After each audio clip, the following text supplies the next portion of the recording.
Welcome to Wrestling Talk in the Shop, where we cover all things professional wrestling, from new wrestling to classic wrestling and everything in between. We go to wrestling, we do some wrestling, and everything in the ring.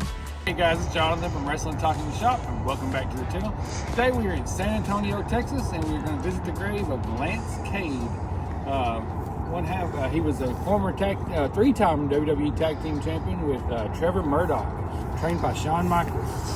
Follow me this way, and we'll head there.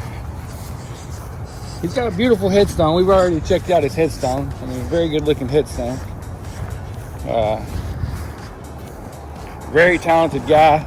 He would have definitely broke off from the tag team, and probably would have been a future WWE World Champion. You know, he had the look. And there it is. Let's see. What's this? Lance McKnight. Is that how you say this? McKnight. And you can see there, such a young guy. He was 29 when he passed away. He was a young man. And but I mean, he had the look. You see, they got a wrestling picture there of him. Very talented guy. He would have definitely broke off and had a good singles run. But and you can see. But I mean, he did come. He was a tag team, and then he come back in later years, and he sort of turned on Shawn Michaels because he was originally trained by Shawn Michaels. And then he sort of partnered with Jericho. That's probably my most memorable run with him. But that was a very good run, and he was, during the whole Jericho and Shawn Michaels feud, he was sort of partners with Jericho and stuff like that. But you can see this. I'll show you up and close picture there. There's the picture of his headstone. Very beautiful headstone. You can see it says Lance Cade, March 2nd, 1981 to August 13th, 2010. Your memory will forever live in our hearts, and your legacy will live on throughout our children. My angel, I love you. You are in our hearts forever, loving our son, grandson, husband, and father, and friend. Very beautiful headstone. It is, and as part of his career, he started his wrestling career by becoming a student at Shawn Michaels at the Shawn Michaels Wrestling Academy in San Antonio in 1999. Cade and fellow wrestler Bryan Danielson went to Japan on December 1st, 1999. They competed in the Frontier Martial Arts Wrestling, and Cade and Danielson worked as a tag team for a while before they went their separate ways. Cade stayed in FMW and faced off against Extreme Championship wrestler Balls Mahoney in tag team matches and three-way dances against another FMW wrestler. And Cade left FMW after he was defeated by Mahoney in a three-way bout on February 25th of 2000 involving Crazy Boy. He then joined WWE or WWF back then. After Cade signed with WWF, he was sent to Memphis Championship Wrestling in 2001. And then he went on he quickly formed a tag team with Surfer Cody Hawk, but the team split after only a few months when Cade joined the Wrestling Championship in the HWA Invasion angle, and he aligned with Mike Sanders, a former WCW wrestler. And the downfall of the team came in February of 2002 when Lance Cade and Mike Sanders defeated Val Venus and Steve Bradley to win the HWA tag team titles. Cade and Sanders broke up that very day the titles were vacated, and the next week Cade faced Sanders and defeated him in a singles match, giving Cade the belt. And then in 2002, Cade's first HWA tag team partner returned as Cody Hawk, and the Ice Cream Man defeated Cade and Bradley for tag team titles. And then he went on to Ohio Valley Wrestling from 2003 to 2004. And then he ended up in, he had lots of bouts with Lance, and he ended up with WWF with his first bout against Lance Storm. Who forced him to submit with a sharpshooter, and the next week on Raw he faced Storm in a rematch.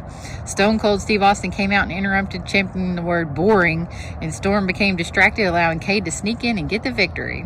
Oh, I remember that. Yeah, I remember that. Yeah. And then, so over the next few months, Cade and Jindrak fought against many different teams, from Law Resistance and face gimmicks from the Dudley Boys to battles against top heels on Raw and Evolution. The duo also formed a semi-partnership with Babyface and Maven, helping each other out on occasion.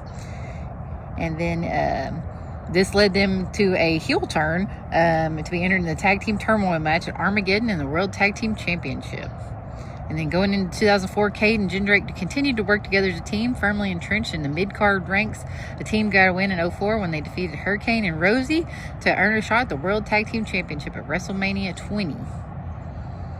And then, let's see, and then he became, so then he was dismissed from WWE.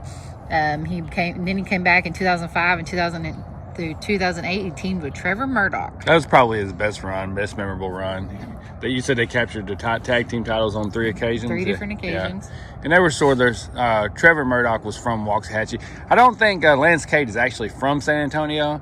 Maybe I think he was from Nebraska, wasn't he? Yeah, his father lived here. Yeah, his father lived here, but Trevor Murdoch was from the Dallas, Waxahachie area, Dallas, Texas area. And they were sort of a cowboy, tag team. And then in 2008 was when he had formed his alliance with Chris Jericho, and he assisted Jericho in laying out John Cena and Triple H. And then in the following weeks, he started accompanying Jericho to the ring for matches, coming sort of a protege of sorts for him. And kind of after he was for Michaels. And then he was abruptly released from his contract due to having some medical issues. He had a seizure. And so that's when they released him. What was his final run in wrestling? He just had an independent scene? Is that what? Just wrestled? His last was as an independent circuit. Yeah. And like in Japan, he was in Japan in 2010, right. And that was pretty much the end of his career. I mean, he was there. Lance Cade, Trevor Murdoch, and Paul London, and Brian Kendricks. There was some good tag teams back in the mid 2000s and whatnot. But anyways, we just want to pay our respect. I'm gonna leave a coin. Leave a coin there. And very beautiful cemetery, as most cemeteries are in San Antonio, Texas. It's pretty easy to find if you come check it out. He's got a pretty distinctive headstone there. But anyways, we do all things pro wrestling on the channel. Thanks for watching. Like and subscribe. Hit that notification bell.